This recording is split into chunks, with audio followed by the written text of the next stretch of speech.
اعوذ باللہ من الشیطان الرجیم بسم اللہ الرحمن الرحیم الحمدللہ رب العالمین وصلی اللہ علی محمد وآل بیتہ الطیبین الطاہرین۔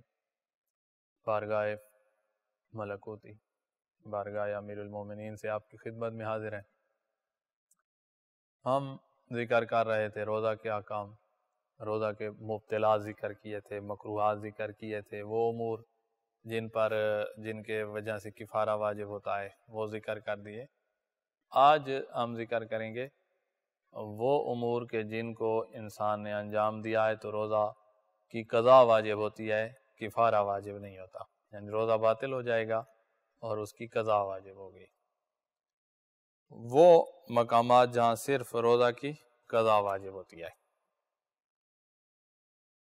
ان میں سے پہلی چیز جو ہے وہ ہے روزہ کی نیت کو خراب کرنا۔ ایک بندے نے روزہ رکھا ہے اور درمیان میں متردد ہو گیا ہے کہ پورا کروں کہ نہ کروں، تو یہ نیت خراب کر دیا، اس نے ارادہ اس کا ٹوٹ گیا ہے، تردد آ گیا ہے، یا اس نے ارادہ یہ کر لیا ہے کہ نہیں رکھتا، مکمل نہیں کرتا، یا صبح سے ہی اس کا ارادہ ہے کہ آج روزہ ہی نہیں رکھتا، تو اس پر یا ایک بندے نے ریاکاری کرتے ہوئے رکھا ہے، اللہ کے لیے نہیں رکھا ہے، مخلوق کو خوش کرنے کے لیے رکھا ہے۔ انسان کی نعوذ باللہ یہ پستی ہے، اللہ ہمیں پستیوں سے امان دے کہ ہم خداوند عالم کی رضا کو چھوڑ کر مخلوق کو راضی کرنے کے لیے کہ کوئی کام کر رہے ہوں تو اللہ کی پناہ مانگتے ہیں اس پستی سے۔ تو روزہ کی نیت جس نے خراب کی ہے، اور وہ 5 کام جو ہیں ان میں سے کوئی نہیں کیا ہے جو کل ہم نے ذکر کیے، کھانا پینا، جماع، استمناء اور حدث کی جنابہ یا حیض نفاس کی حدث میں باقی رہنا جان بوجھ کر، ان 5 کو نہیں کیا ہے، نیت خراب کیا ہے، سارا دن کچھ کھایا پیا نہیں ہے، تو اس پر کفارہ نہیں ہوگا، یہ روزہ باطل ہو گیا ہے، اس کی قضا ہوگی۔ روزہ کی نیت نہ کرے، یا ریاکاری کے لیے روزہ رکھے، یا روزہ نہ رکھنے کا ارادہ کرے اور پھر مبطلات روزہ کو انجام نہ دے، صرف نیت خراب کی ہے تو قضا ہوگی، کفارہ نہیں ہوگا۔ یہ ایک مورد۔ دوسرا مورد ہے کہ ماہ رمضان میں اس کو غسل جنابت کرنا بھول گیا ہے، یہ جنابت کی حالت میں تھا رات کو، صبح کو اور رات کو ہی اسی وقت ہی اس نے غسل کرنا تھا، تو اس نے غسل نہیں کیا اور اس کو غسل کرنا بھول گیا ہے یہاں تک کہ صبح صادق ہو گئی ہے، اور بھولا ہوا ہے، وہ دن گزر گیا، دوسرا دن گزر گیا، تیسرا دن، چوتھے دن جا کر اس کو یاد آ رہا ہے، تو اس کے یہ جو 3 دن گزرے ہیں یہ جنابت کی حالت میں بھول کر جنابت کی حالت میں رہا ہے، تو یہاں پر روزہ کا کفارہ نہیں ہوگا، قضا ہوگی۔ ماہ رمضان میں غسل جنابت بھول جائے اور جنابت کی حالت میں 1 یا کئی دن روزے رکھے، یاد آنے کے بعد ان دنوں کی قضا کرے گا۔ اور سورج جہاں پر روزہ کی قضا کرنی ہے وہ یہ ہے کہ کفارہ نہیں ہے، قضا ہے، وہ یہ ہے کہ صبح کے وقت جب روزہ بند ہو رہا ہے تو اس وقت اس نے ٹائم نہیں دیکھا، اس نے سمجھا ہوا ہے کہ ابھی ٹائم ہے، اس نے کوئی ٹائم نہیں دیکھا، کوئی اپنی طرف سے کوشش نہیں کی ہے کہ وقت معلوم کرے، اور کھاتا رہا ہے، اور وہ جو کھا رہا ہے وہ اس وقت کھا رہا ہے جب روزہ بند ہو گیا ہے، صبح صادق ہو گئی ہے، اس کے بعد کھا رہا ہے، صبح کے بعد کھا رہا ہے اور ٹائم بھی نہیں دیکھا ہے، یہ سمجھتے ہوئے اعتقاد اس کا یہ ہے کہ ٹائم ابھی باقی ہے۔ اگر اس کو پتہ ہو کہ ٹائم باقی نہیں آئے اور پھر کھائے گا تو پھر تو کفارہ آئے گا، تو اس نے کھایا پیا ہے لیکن اس اعتقاد کے ساتھ کہ ٹائم باقی ہے، لیکن ٹائم دیکھا نہیں ہے اس نے، تو ٹائم جاننے کی کوشش نہیں کی ہے اور اس نے کھایا پیا ہے، تو یہاں اس پر قضا ہوگی، کفارہ نہیں ہوگا۔ ماہ رمضان میں صبح ہونے کی تحقیق کیے بغیر مبطلات روزہ کو انجام دے اور بعد میں پتہ چلے کہ صبح ہو چکی تھی، تو یہاں پر کفارہ نہیں ہے، قضا ہوگی۔ یا اسی طرح اس کو کوئی بندہ کہے کہ بھئی ابھی اذان نہیں ہوئی، ابھی روزہ بند کرنے کا ٹائم نہیں ہوا، اور اس نے کھا پی لیا اور بعد میں پتہ چلا کہ ٹائم تو ہو گیا تھا، اس نے تو ایسے ہی کہہ دیا تھا، نہ اس نے تحقیق کی اور نہ ہی اس نے تحقیق کی، تو اس روزہ کی بھی قضا کرے گا۔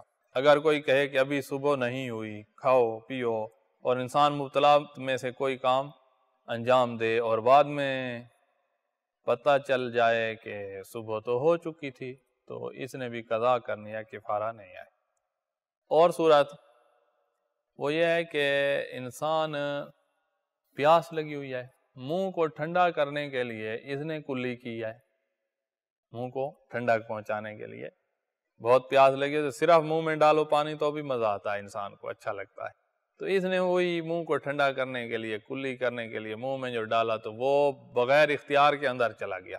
اگر اختیار کے ساتھ خود اندر پہنچائے تو پھر تو کفارہ ہے، پینا ہے، یہ پینے سے کفارہ ہوتا ہے، تو بغیر اختیار کے اندر چلا گیا، لیکن منہ میں کیوں ڈالا تھا؟ منہ کو ٹھنڈا کرنے کے لیے، تو یہاں پر بھی قضا ہوگی، کفارہ نہیں ہوگا۔ پیاس کی وجہ سے انسان کلی کرے اور پانی بلا اختیار اس کے پیٹ میں چلا جائے تو قضا ہے، کفارہ نہیں ہے۔ لیکن وضو کے لیے کلی کرنے اور بلا اختیار پانی پیٹ میں چلے جانے سے قضا واجب نہیں ہوتی۔ وضو والی کلی ہے تو پھر روزہ ٹھیک ہے، بغیر اختیار کے چلا گیا، روزہ باطل نہیں ہوا ہے، اس نے قضا نہیں کرنی، یہی ٹھیک ہے۔ ہاں، روزہ دار کے لیے زیادہ کلیاں کرنا مکروہ ہے، یہ پیچھے بھی آ چکا ہے، پانی منہ میں ڈالنا بغیر کسی وجہ کے۔ اب ہے کہ روزہ کی قضا کے چند احکام ذکر کریں، چند احکام روزہ کی قضا کے ساتھ جن کا تعلق ہے۔ ان میں سے پہلا یہ ہے کہ بچپن میں جو روزے رہ گئے ان کی قضا نہیں ہے۔ ایک بندہ پاگل تھا اور اب صحیح ہو گیا ہے تو پاگل پن کے دوران اس کے جو روزے رہ گئے ہیں ماہ رمضان کے تو ان کی قضا نہیں ہے۔ اسی طرح ایک بندہ بے ہوش ہے، کوما میں جیسے ایک بندہ ہے اور اس پر پورا ماہ رمضان گزر گیا یا کئی ماہ رمضان گزر گئے ہیں تو ان روزوں کی قضا بھی نہیں ہوگی۔ بچپن کی حالت میں یا جنون یا بے ہوشی کی حالت میں چھوٹ جانے والے روزوں کی قضا واجب نہیں ہے۔ لیکن حالت حیض میں جو روزے خاتون کے رہ گئے ہیں، حیض آیا تو روزہ نہیں رکھ سکتی، ان روزوں کی قضا ہوگی، نمازوں کی قضا نہیں ہوتی، روزوں کی قضا ہوگی۔ اسی طرح حالت نفاس میں خاتون نے نمازیں اور روزے نہیں انجام دینے تو نمازوں کی قضا نہیں ہے لیکن روزوں کی قضا ہوگی۔ اسی طرح ایک بندہ کوئی چیز نشہ آور استعمال کر کے مست ہو گیا ہے، نشہ میں ہے، تو اس کے جو روزے رہ گئے ہیں ان کی قضا بھی ہوگی۔ وہ کوما میں جو ہے اس کو معاف ہیں، اس کو معاف نہیں ہے، لیکن حالت حیض، نفاس، نیند کی حالت میں اور مستی میں چھوڑے جانے والے روزوں کی قضا کرنا واجب ہے۔ اچھا، کیا روزہ کی قضا ماہ رمضان کے فوراً بعد انجام دینا ضروری ہے یا کچھ رخصت ہے، اجازت ہے کہ مثلا ابھی گرمیاں ہیں تو سردیوں میں رکھ لوں گا؟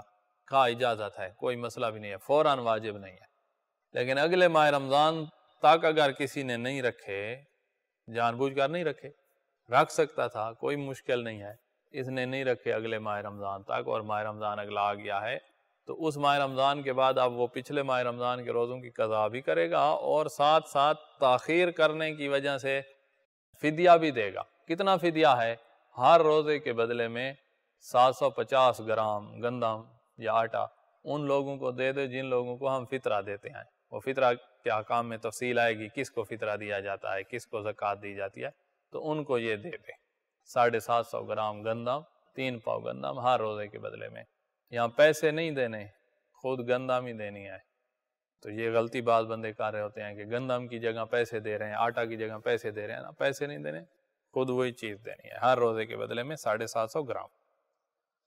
روزہ کی قضا فوری طور پر ضروری نہیں ہے، لیکن اگر بغیر عذر کے دوسرے ماہ رمضان تک قضا کرنے میں تاخیر کرے تو ہر روزے کے بدلے 1 مد یعنی 750 گرام طعام، گندم، آٹا مثلا کھجور بھی دینا ہوگا، قضا بھی ہوگی، یہ بھی ہوگا۔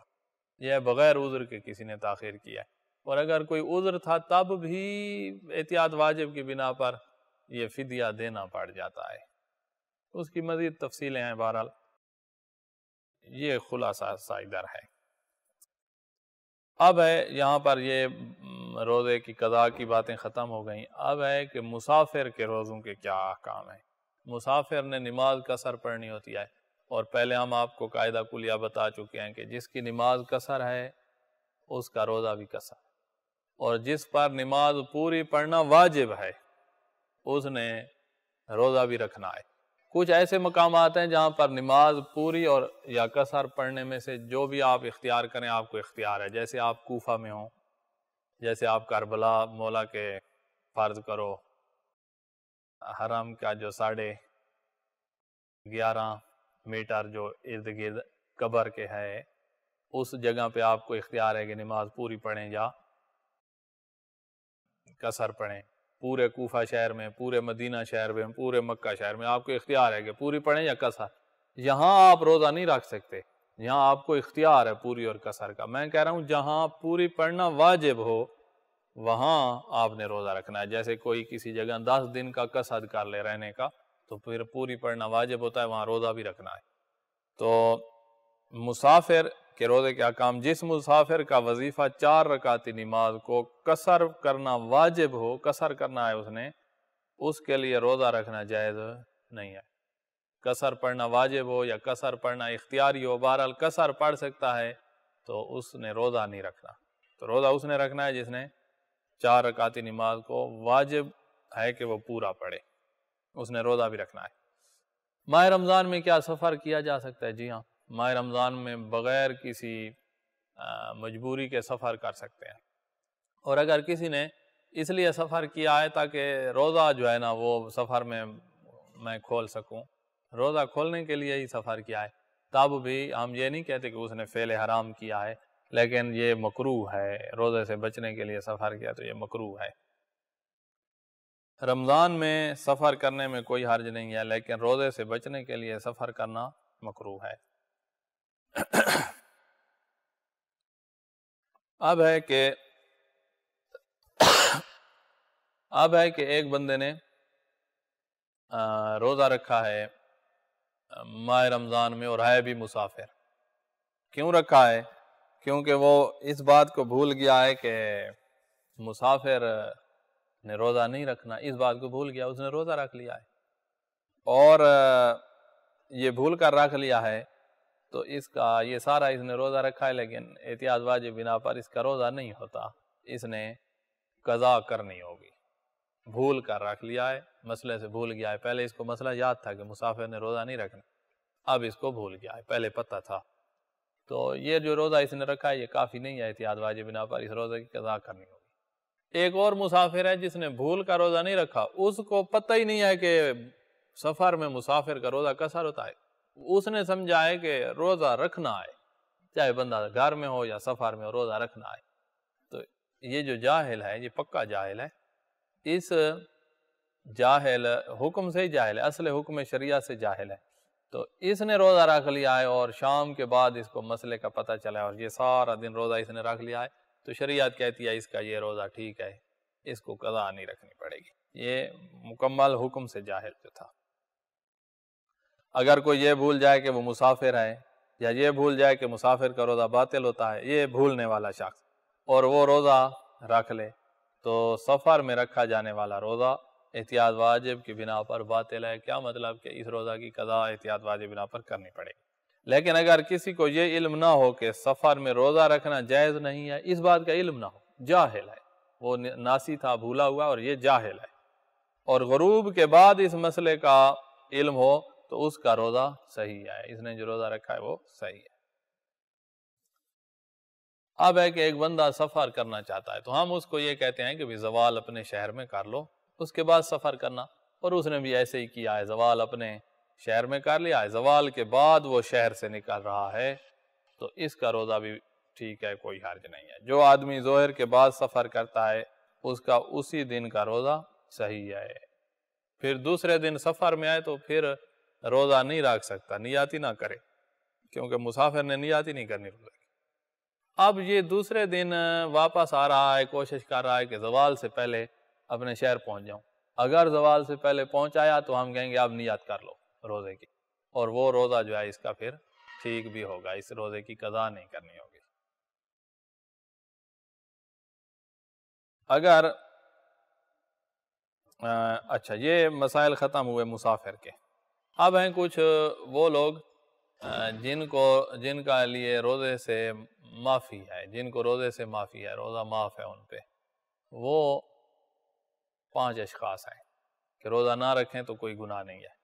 ان میں سے دو ہیں بوڑھی اور بوڑھا، جو اتنے بوڑھا اور بوڑھی ہیں کہ اتنے بوڑھے ہیں کہ اگر ان کے لیے روزہ رکھنا ناممکن ہے تو انہوں نے روزہ نہیں رکھنا، اور ان پر کوئی چیز بھی نہیں ہوگی، نہ قضا نہ فدیہ نہ کچھ، ان کے لیے ممکن ہی نہیں ہے۔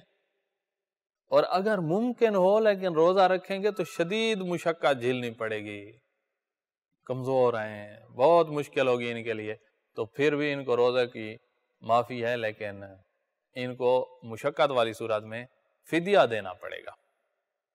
یہ ہو گیا دو بندے۔ تیسرا ہے وہ بندہ جس کو بیماری ایسی ہے جس کی وجہ سے اس کو بہت پیاس لگتی ہے، بہت پیاس لگتی ہے، اگر اس کے لیے بھی روزہ رکھنا ناممکن ہے تو پھر اس پہ کچھ بھی نہیں ہے، روزہ بھی نہیں ہے، اس کی قضا بھی نہیں ہے، فدیہ بھی نہیں ہے۔ لیکن اگر روزہ رکھے تو شدید مشقت ہوتی ہے تو پھر روزہ سے معافی ہے، لیکن فدیہ اس کو دینا پڑے گا، جس طرح بوڑھی اور بوڑھا جن کو مشقت ہوتی تھی ان کو فدیہ دینا پڑتا تھا، تو وہ فدیہ دیں گے۔ وہ فدیہ کتنا ہے؟ وہی ہر روزے کے بدلے میں 750 گرام آٹا یا گندم ایسے لوگوں کو دے دیں جن کو ہم فطرہ دیتے ہیں، جن کو زکوٰۃ دیتے ہیں۔ چاند اشخاص پر روزہ رکھنا واجب نہیں ہے۔ نمبر 1، عمر رسیدہ انسان جو روزہ رکھنے کی طاقت نہ رکھتا ہو یا روزہ رکھنا اس کے لیے شدید تکلیف کا باعث ہو۔ تیسرا شخص جس سے بہت زیادہ پیاس لگتی ہو اور وہ پیاس برداشت نہ کر سکتا ہو، اس کے لیے روزہ رکھنا ناقابل برداشت اور دشواری اور مشقت کا باعث ہو، تو اس کے لیے بھی روزے کی معافی ہے۔ اور اگر ناممکن ہو تو پھر معافی بھی ہے اور ساتھ فدیہ بھی نہیں ہوگا، جس طرح بوڑھا اور بوڑھی کے لیے ناممکن ہو تو معافی بھی ہے اور فدیہ بھی نہیں ہوتا۔ فدیہ ہے مشقت والی صورت میں، معافی ہو تو اس وقت فدیہ ہے۔ اور کون ہے جی جس پر روزہ معاف ہے؟ وہ ہے، اچھا ان دونوں صورتوں میں یعنی بوڑھا بوڑھی کی شدید مشقت والی صورت اور یہ پیاس جس کا مسئلہ ہے اس کی شدید مشقت والی صورت، ان دونوں صورتوں میں ہر روزے کے عوض، روزہ تو انہوں نے نہیں رکھا، ہر روزے کے عوض ایک مد طعام یعنی 750 گرام کھانا فقیر کو دینا واجب ہے۔ وہی کھانا، پیسے نہ، کھانے میں آپ آٹا صرف گندم ہے وہ دے دیا تو بھی ٹھیک۔ اس صورت میں فقیر کو پیٹ بھر کر کھانا کھلانا کافی نہیں ہے، یعنی اس کو پیٹ بھر کر ہم نے کھلا دیا ہے 500 گرام، آدھا کلو سے پیٹ بھر جائے گا، لیکن یہ آدھا کلو یہ کافی نہیں ہے، پورا 750 گرام اس کے حوالے کریں اور فی امان اللہ، وہ آپ اکیلا کھائے، بچوں کو ساتھ کھلائے، جیسے بھی کرے، آپ نے اس کو دے دیا ہے۔ یہ ہو گئے 3 لوگ جن پر روزہ معاف ہے۔ چوتھا وہ حاملہ خاتون کہ جس کی ولادت قریب ہے، 8واں ماہ ہے، 9واں ماہ ہے، تو اس خاتون کو خطرہ ہے کہ اگر روزہ رکھا نا تو مجھے روزہ نقصان دے گا یا میرے بچے کو روزہ نقصان دے گا، تو اس کو بھی روزہ معاف کیا گیا ہے، لیکن اس نے قضا بھی رکھنی ہے اور فدیہ بھی دینا ہے، احتیاط واجب بنا پر یہ فدیہ بھی دینا ہے۔ یہ 4۔ 5واں بندہ جس کو روزہ معاف ہے وہ ہے دودھ پلانے والی خاتون جس کا دودھ کم ہے اور روزہ رکھا تو اور ہی کم ہو جائے گا، جس سے بچے کا نقصان ہوگا یا خود اسی کا نقصان ہوگا، تو اس صورت میں اس پر بھی اس کو بھی اجازت ہے کہ یہ روزہ نہ رکھے، لیکن بعد میں یہ قضا بھی کرے گی اور فدیہ بھی دے گی۔ ایسی حاملہ خاتون جس کا بچہ پیدا کرنے کا وقت قریب ہو، 8ویں مہینے میں، 9ویں مہینے میں، 9واں مہینہ ہے اس کے اوپر مثلا جو 10 دن ہوتے ہیں، 9 دن ہوتے ہیں وہ چل رہے ہیں، یعنی 8ویں مہینے کے بعد 7 مہینے مکمل ہو گئے اس کے بعد اور قریب ہو اور روزہ رکھنا اس کے لیے یا بچے کو نقصان کا، اس کے لیے یا بچے کے نقصان کا اندیشہ رکھتا ہو تو یہ خاتون بھی، اس کے لیے بھی روزے سے معافی ہے۔ اور 5واں وہ خاتون جو بچے کو دودھ پلاتی ہو اور اس کا دودھ اتنا کم ہو کہ اگر روزہ رکھے گی تو اسے یا اس کے بچے کو نقصان ہوگا۔ درجہ بالا 2 صورتوں، یہ حاملہ اور دودھ پلانے والی خاتون، ان 2 صورتوں میں ہر روزے کے بعد ایک مد طعام دینا ضروری ہے اور بعد میں ان روزوں کی قضا بھی واجب ہوگی، مد بھی دے دے اور روزوں کی قضا بھی واجب ہوگی۔ مد ابھی دے دے، مثلا 5 روزے نہیں رکھے ہیں تو ان کا تو دے دے، اور اگر سارا ماہ رمضان نہیں رکھا ہے تو عید کے دن جیسے فطرہ دے رہی ہے تو یہ فدیہ بھی دے دے، یہ جلدی دے دے اور بعد میں قضا بھی رکھ لے۔ اچھا اگر جلدی نہیں دے سکتی تو بعد میں دے دے گی، لیکن یہ ہے کہ فقیر کے پاس اس کا مال بس پہنچاؤ، اپنے گھر سے نکالو اور فقیر کے گھر میں پہنچا دو۔ اب ہے روزے کے احکام یہاں ختم ہو گئے ہیں، یہاں اب بات ہوگی آگے عید کا چاند کے حوالے سے کہ چاند کیسے ثابت ہوتا ہے۔ تو اس کو مختصر طور پر ہم آپ کی خدمت میں پیش کرتے ہیں۔ تو چاند ثابت کرنے کے 4 طریقوں میں سے کسی ایک طریقے سے ثابت ہوتا ہے۔ ایک یہ ہے کہ آپ نے خود دیکھا ہے، چاند دیکھا ہے، کوئی اشتباہ نہیں، آپ نے چاند دیکھا ہے خود، تو آپ کے ہاں تو عید ہو گئی، آپ کی عید ہے، آپ نے چاند دیکھ لیا ہے، آپ پہ آپ کے دیکھنا حجت ہے، لہذا آپ اگلے دن روزہ نہیں رکھ سکتے، عید کے دن روزہ رکھنا حرام ہوتا ہے۔ تو ایک تو یہ ہے کہ اس طرح ثابت ہو جاتا ہے۔ اب آپ اگر عادل ہیں اور کسی اور عادل نے بھی آپ کے ساتھ چاند دیکھا ہے، عادل وہ ہوتا ہے جو واجبات ادا کرنے والا، حرام سے رکنے والا، تو آپ دونوں کی گواہی پھر چل جاتی ہے، جس کی وجہ سے دوسروں کی بھی عید ہو جاتی ہے۔ تو جب بھی دیکھیں تو کوشش کریں کہ اپنے شہر کا جو پیش نماز ہے اس کو بلائیں، اس کو بھی دکھا دیں، تو گواہی کے وقت عادل بندے کی گواہی چلتی ہے تو آپ اس کو بلا لیں۔ اچھا، تو ایک ہے کہ انسان خود دیکھے۔ دوسری صورت، ایسا گروہ چاند دیکھنے کا دعویٰ کرے جس کے قول پر یقین یا اطمینان ہو جائے۔ ایک پوری جماعت نے چاند دیکھنے کی کوشش کیا اور ان کو چاند نظر آ گیا ہے اور آپ کو ان کی بات پر اطمینان آتا ہے، دیندار بندے ہیں، اتنا بوجھ، ساری دنیا کے روزوں کا بوجھ اپنی سر پہ نہیں لینا چاہتے، انہوں نے دیکھا ہے اور آپ کو اطمینان ہو گیا ہے، تو پھر ان کے ہاں ان کی بھی عید ہے جنہوں نے خود دیکھا اور آپ کی بھی عید ہے کیونکہ آپ کو اطمینان آ گیا ہے۔ تو یہ دوسرا طریقہ ہے۔ تیسرا ہے 2 عادل مومن گواہی دیں کہ ہم نے خود دیکھا ہے۔ گواہی اس بات کی ہوتی ہے، نہ کہ فلاں نے دیکھا ہے میں گواہی دیتا ہوں، ہاں خود دیکھنے کی گواہی دے۔ 2 عادل مومن گواہی دیں، جیسے گواہی دیں گے اور ان کے مقابل میں اور مومن نہیں ہیں جو کہیں کہ کہیں بھی نظر نہیں آیا، ہم بھی ان کے ساتھ تھے، ہمیں تو کچھ نظر نہیں آیا، تو وہ اگر مخالفت کرنے والے موجود ہوں تو پھر ان کی گواہی کمزور ہو جاتی ہے، تو ان کی مخالفت نہ ہو رہی ہو، تو یہ 2 بندے گواہی دیں تو اس طرح بھی چاند ثابت ہو جاتا ہے۔ نمبر 3، 2 عادل مرد کہیں کہ ہم نے چاند دیکھا ہے، 2 عادل مرد۔ اچھا، نمبر 4، چوتھا طریقہ ہے کہ عید ثابت ہونا کا کہ ماہ رمضان کے 30 روزے ہی مکمل ہو گئے ہیں، تو 30 روزے جیسے مکمل ہوں گے تو 31 دن تو ہوتے نہیں ہیں اسلامی مہینے کے، تو لہذا اس طرح بھی اگلے دن عید ہی ہوگی۔ تو چاند دیکھیں نہ دیکھیں، اس طرح چوتھی صورت میں جب 30 دن ہو گئے ماہ رمضان کے تو اب اگلے دن عید ہی ہے۔ اسلامی مہینے کی پہلی تاریخ سے 30 دن گزر جائیں تو دوسرے مہینے کی پہلی تاریخ ثابت ہو جائے گی۔ یہاں چاند کے احکام آگے۔ اب ہیں آگے زکوٰۃ فطرہ کے احکام۔ فطرہ زکوٰۃ ہے، زکوٰۃ الابدان اس کو کہا جاتا ہے، جس طرح دوسری زکوٰۃ جو ہوتی ہے اس کو زکوٰۃ المال کہا جاتا ہے، اس کو اپنے جسم اپنے بدن کی زکوٰۃ کہا جاتا ہے۔ یہ جو فطرہ ہے یہ ہر بندے پر 3 کلو گندم یا آٹا، 3 کلو چاول، جو آپ کے ہاں آپ کے علاقے میں آپ کے شہر میں زیادہ عام طور پر استعمال ہوتا ہے، وہ والی جنس گندم ہو گئی یا چاول ہو گئے، تو یہ 3 کلو دینے ہوں گے یا ان کے بدلے پیسے دینے ہوں گے، 3 کلو یا 3 کلو کے پیسے دینے ہوں گے، قیمت دینی ہوگی۔ عید الفطر کی رات، فطرہ کس پہ واجب ہوتا ہے؟ عید الفطر کی رات آ رہی ہے، غروب کے وقت ایک بندہ بالغ ہے، عاقل ہے، پاگل نہیں ہے، بالغ ہے نابالغ نہیں ہے، بالغ ہے اور عاقل ہے، آزاد ہے غلام نہیں ہے، اور غنی ہے یعنی مال رکھتا ہے، تو اس پر جس میں یہ 4 باتیں پائی جائیں، عاقل، بالغ، آزاد اور مالدار، مسکین فقیر پر فطرہ واجب نہیں ہوتا، ان کو دیا جاتا ہے، نہ کہ وہ آگے دیں، ان پر دینا واجب نہیں ہوتا۔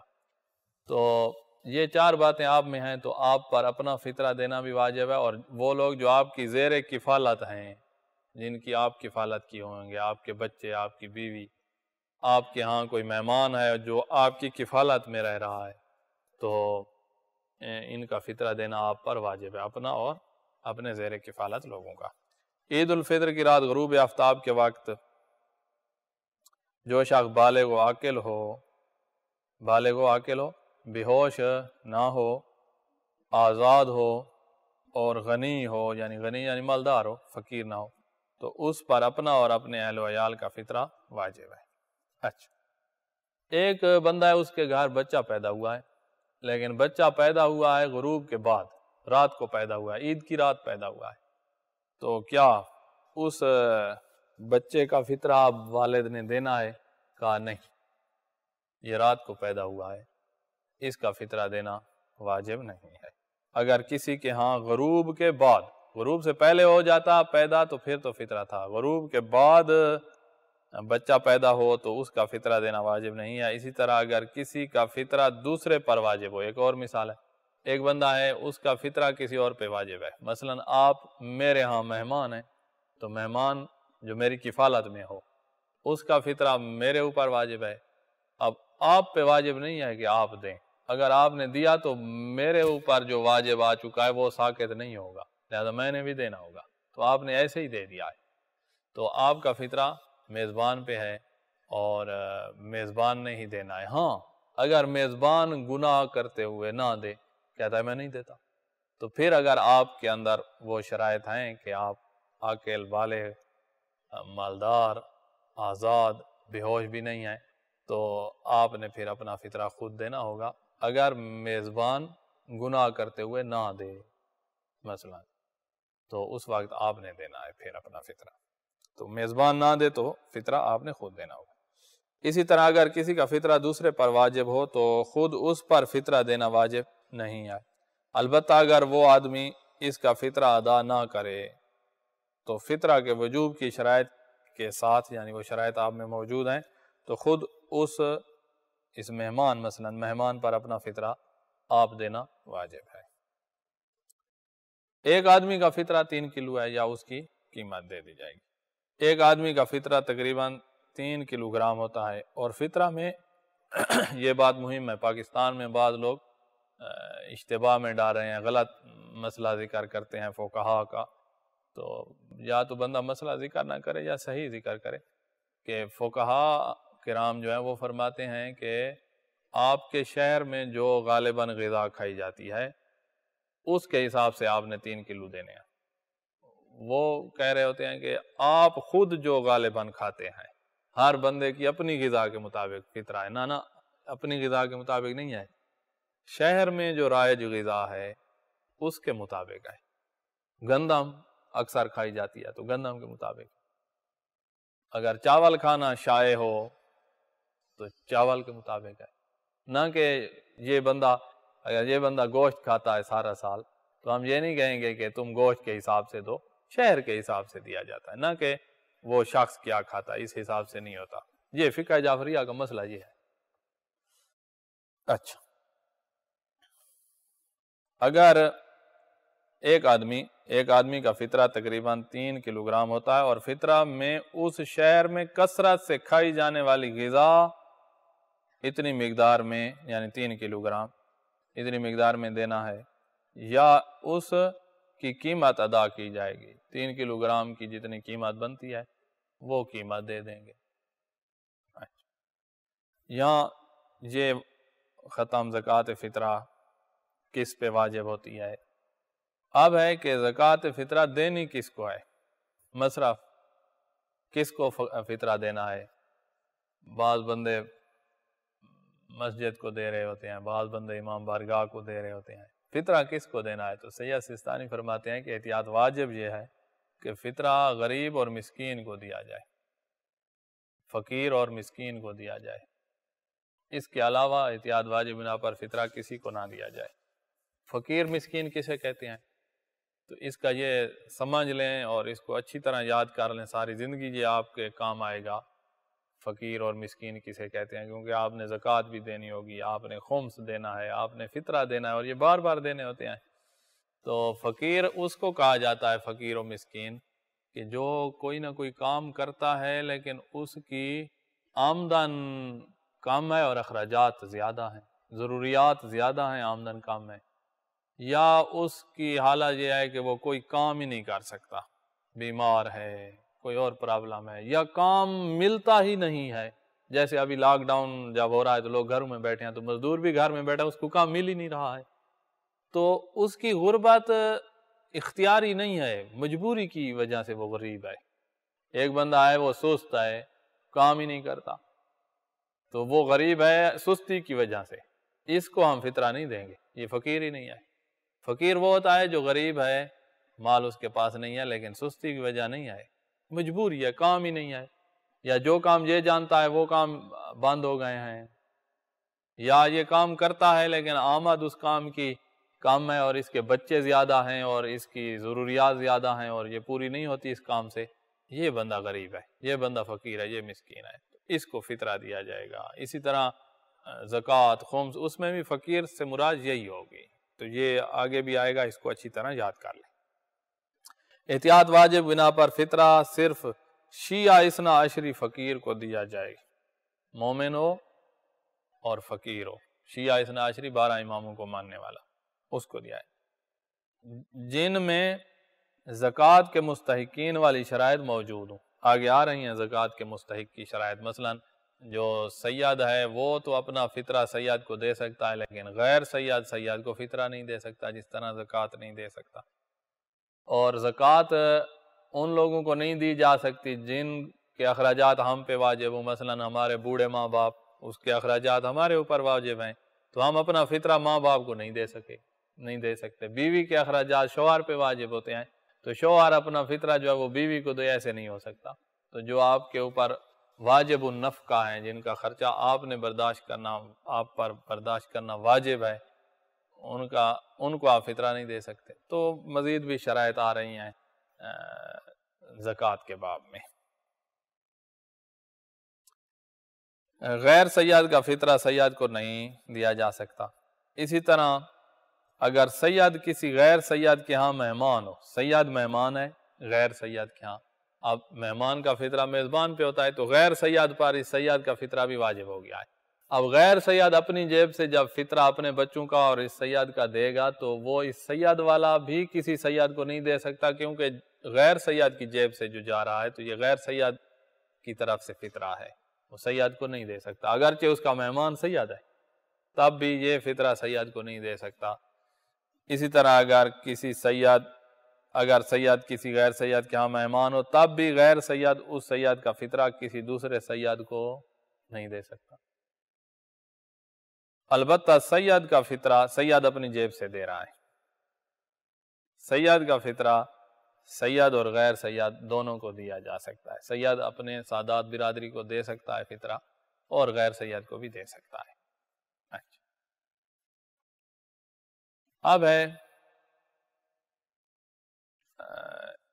فطرہ جب دینا ہے، نماز عید اگر آپ پڑھنے کا ارادہ رکھتے ہیں تو پھر نماز عید سے پہلے ہی دے دیں، اور جس نے نماز عید نہیں پڑھنی تو وہ زوال تک دے دے، عید والے دن زوال تک دے دے۔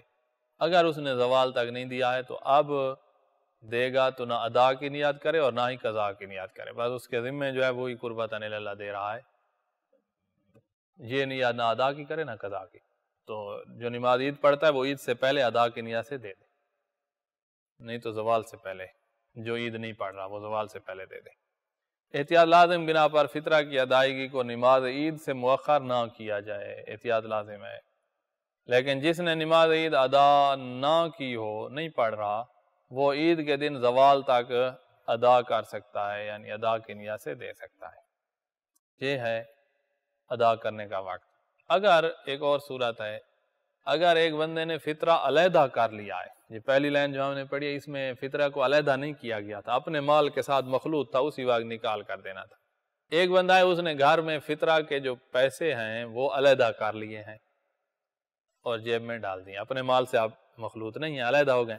جب علیحدہ ہو جاتے ہیں تو یہ فطرہ والے شمار ہو جاتے ہیں۔ اب ایسے آپ نہیں کر سکتے کہ ان کو پھر اپنی جیب میں ڈالیں اور پیسے فطرہ کے لیے کریں، نہ، علیحدہ ہو گئے ہیں تو ان میں اب آپ کوئی تصرف نہیں کر سکتے، حتیٰ اتنا بھی نہیں کر سکتے کہ وہ کھلے پیسے ہیں تو آپ جو ہے وہ پیسے کھلے کرنے کے لیے ان میں سے اٹھا رہے ہیں، ایسے نہیں کر سکتے۔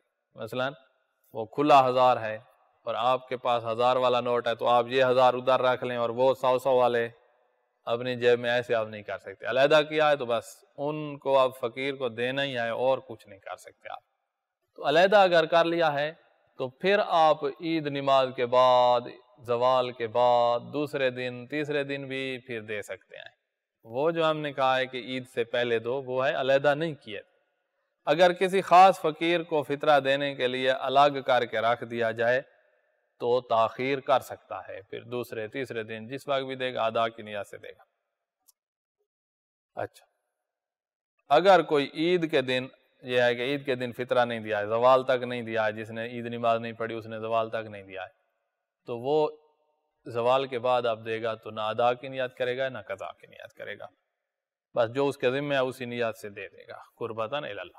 اگر کوئی عید کے دن فطرہ ادا نہیں کرتا تو اس سے فطرہ کا وجوب ساقط نہیں ہوتا، فطرہ ابھی بھی واجب ہے، بلکہ ادا اور قضا کی نیت کیے بغیر رضائے خداوندی کے لیے ادا کر دے دے، نہ ادا کی نیت کرے نہ قضا کی۔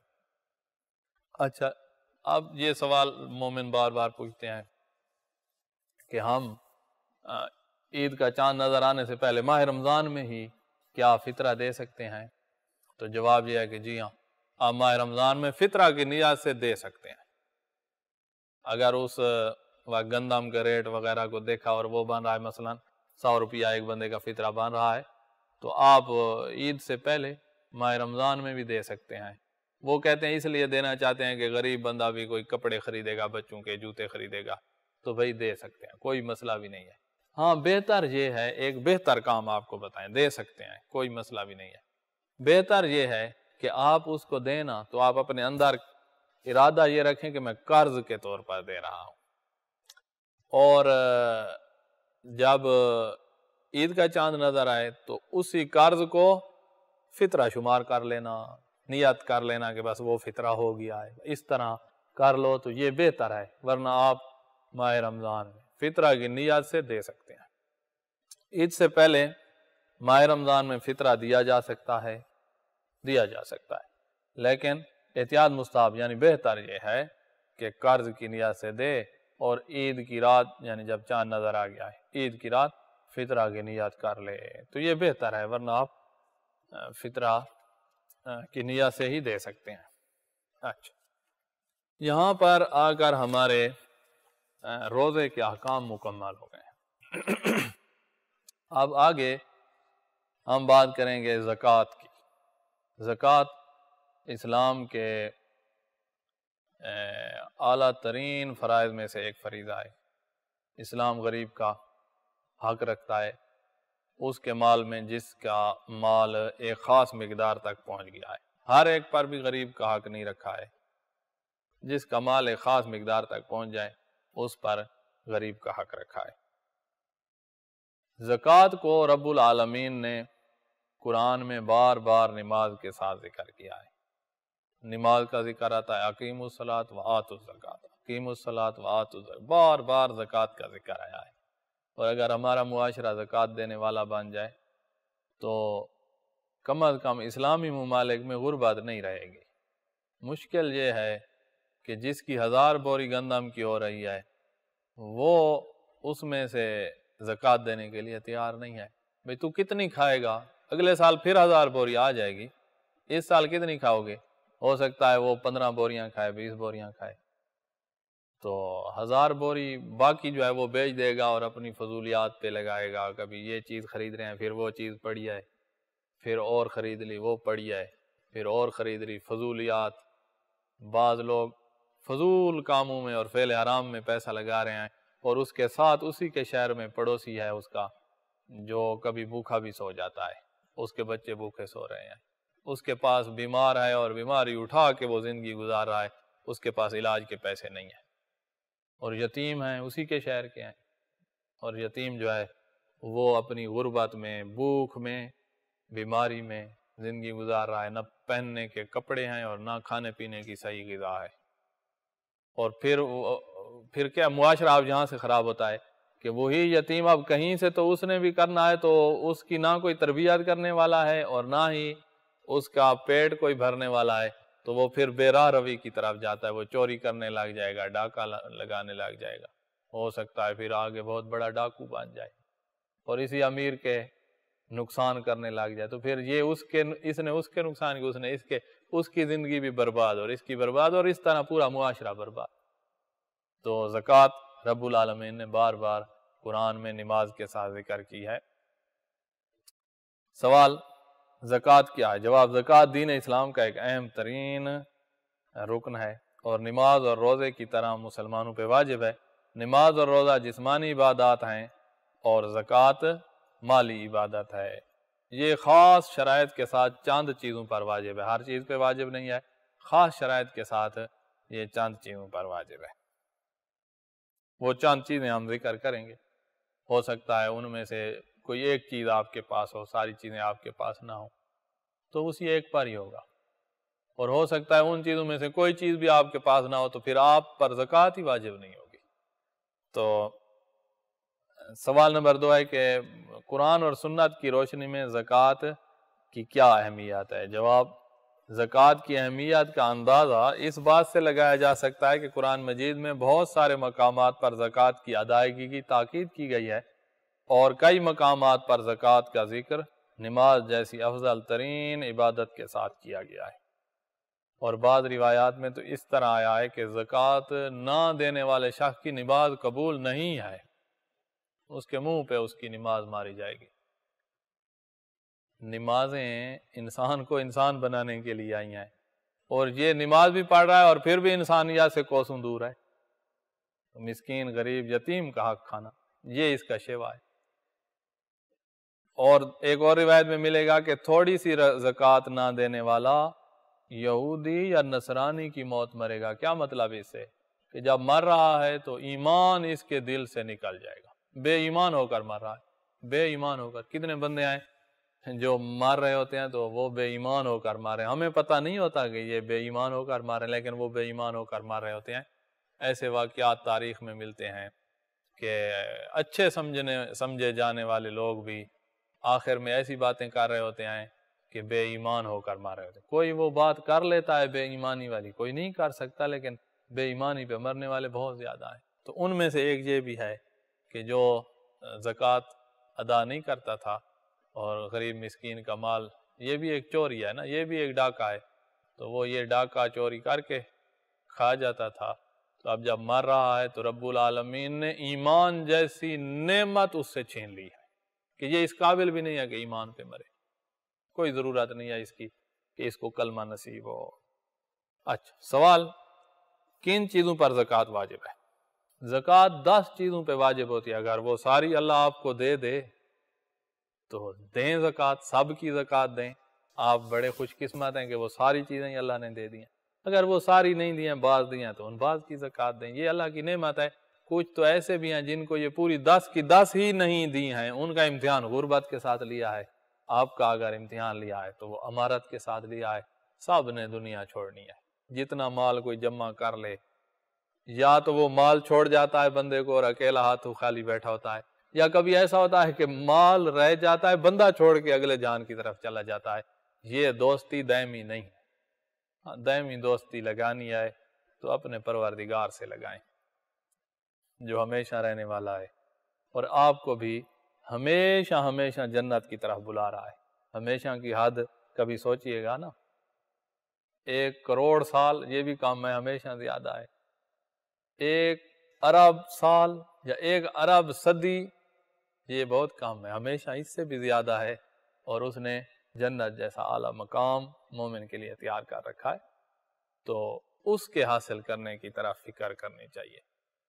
اور بے فکر لوگ روزانہ مر رہے ہیں، تو ہم بھی ایک دن مر جائیں گے۔ اگر 100 سال پہلے پیدا ہوئے تو ہم بھی اب قبر میں ہو سکتا ہے ہماری ہڈیاں بھی باقی نہ ہوتی۔ تو یہ دنیا ہے ہی ایسی۔ تو 10 چیزیں ہیں جن پر زکوٰۃ واجب ہے۔ نمبر 1، گندم، جو کاشت کرتا ہے اس پہ واجب ہوگی زکوٰۃ۔ گندم، جو، کھجور، جس کے جو کاشت ہی نہیں کرتا تو زکوٰۃ جو والی تو اس پہ ہوگی نہیں۔ کھجور جس کے کھجور کے باغ ہی نہیں ہے تو اس پہ بھی زکوٰۃ واجب نہیں ہوگی۔ کشمش، یہ انگور جو ہوتا ہے اس کو خاص طریقے سے کشمش اس سے بنتی ہے، تو جس کے انگور کے باغ ہی نہیں ہے تو اس پہ بھی زکوٰۃ واجب نہیں ہوگی۔ سونا چاندی، سونا چاندی جو زیورات ہیں یہ مراد نہیں ہے، سونا چاندی کے جو سکے ہوتے تھے پہلے زمانے میں، اب وہ نہیں رہے، نوٹ آ گئے ہیں۔ ہو سکتا ہے انسان پھر سمجھدار ہو جائیں اور اسی سونے چاندی کے دینار اور درہم والے نظام کی طرف جائیں اور یہ جو کاغذ والا ہے نظام اس کو چھوڑ دیں، کیونکہ کاغذ کی کوئی قیمت نہیں ہے، سونے چاندی کی اپنی ذاتی قیمت ہے، وہ اگر آپ توڑ کر بیچیں تب بھی بک جائے گا، نوٹ پھاڑ کے نہیں بکتے۔ تو سونا چاندی جو ہے، جو سکے ہوتے تھے درہم اور دینار، ان پر زکوٰۃ واجب ہوتی ہے۔ جو گھر میں سونا چاندی کے زیورات ہیں، حتیٰ سونے کی اینٹیں بھی رکھی ہوئی ہوں کسی نے اپنے گھر، اس پہ زکوٰۃ واجب نہیں ہوتی۔ ہاں خمس واجب ہوگا تو وہ آگے تفصیل آ رہی ہے۔ سونا اور چاندی اس پر زکوٰۃ واجب ہوتی ہے، یعنی سکے جو ہوتے ہیں۔ اور 3 قسم کے حیوان ہیں، اونٹ، ان پر زکوٰۃ ہوتی ہے، لیکن یہ جو گھر میں اونٹ پال رکھا ہے اس پہ نہیں ہوتی، وہ جو صحرا میں جو ریوڑ ہوتے ہیں اس کے، ان کے اوپر ہوتی ہے۔ گائے جو گھر میں ہے اس پہ نہیں ہوتی، گائے بھینس جو صحرا میں ریوڑ ہوتا ہے اس پہ ہوتی ہے۔ اسی طرح بھیڑ بکری، اس پر بھی گھر والی پہ زکوٰۃ نہیں ہوتی، جو گھر میں کھاتی ہے، جو صحرا میں جاتی ہے اس پہ ہوگی۔ اور 10ویں چیز ہے مال تجارت، احتیاط واجب بنا پر مال تجارت پر بھی زکوٰۃ واجب ہوتی ہے۔ پیسہ نہ مال تجارت، پیسہ نہ مال تجارت، جیسے کسی کی الیکٹرانکس کی دکان ہے تو اس میں الیکٹرانکس کا سامان پڑا ہے، کسی کی مثلاً سیمنٹ کی دکان ہے تو اس میں سیمنٹ کے سٹاک لگا ہوا ہے، کسی کا وہ جو حدید فولاد کا کام ہوتا ہے، سٹیل کا، اس کا ڈیپو ہے تو اس کے پاس سریا، گارڈر، ٹیار، یہ جو مال ہوتا ہے اس مال پر زکوٰۃ ہوتی ہے، نہ کہ پیسے پر۔ تو وہ اپنی خاص شرائط کے ساتھ احتیاط واجب کی بنا پر مال تجارت پر بھی زکوٰۃ ہوتی ہے۔ اب آگے آئے گا کہ ان 10 چیزوں پہ جو زکوٰۃ ہے تو کن شرائط کے ساتھ زکوٰۃ ہوتی ہے، یہ انشاءاللہ ہم اگلے درس میں ذکر کریں گے۔ ہم یہیں پہ ٹھہر جاتے ہیں۔ والحمدللہ رب العالمین، وصلی اللہ علی محمد وآل بیتہ الطیبین الطاہرین۔